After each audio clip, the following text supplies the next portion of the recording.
Pour définir la vérité, il faut d'abord comprendre ce qu'elle n'est pas. Elle n'est pas que ce qui fonctionne. C'est ce qu'affirme la philosophie pragmatique, une approche qui oppose les fins aux moyens.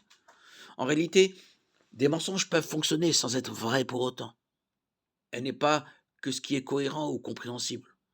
Un groupe de personnes peut se retrouver pour former un complot basé sur un tissu de mensonges sur lequel ils s'accordent tous. Mais leurs mensonges n'en seront pas vrais pour autant. Elle n'est pas ce qui nous fait nous sentir bien. Une mauvaise nouvelle peut malheureusement être vraie. Elle n'est pas l'opinion de la majorité, 51% des groupes peuvent se tromper. Elle n'est pas ce qu'on comprend.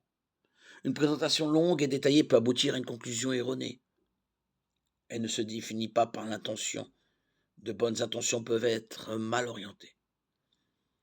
Elle n'est pas un moyen de connaissance, elle est ce que nous savons. Elle n'est pas ce que nous croyons. Un mensonge reste faux, même si nous y croyons. Elle n'est pas ce qui est publiquement prouvé. Une vérité peut être privée, par exemple l'emplacement d'un trésor. Le terme grec pour vérité est aletheia, qui signifie littéralement dévoiler ou ne rien cacher. Il entend que la vérité est toujours là, toujours ouverte et visible de tous, sans que rien ne soit caché. Le terme hébreu pour vérité est émet, qui signifie vérité, fermeté, constance, durabilité. Cette définition implique une substance éternelle sur laquelle on peut compter.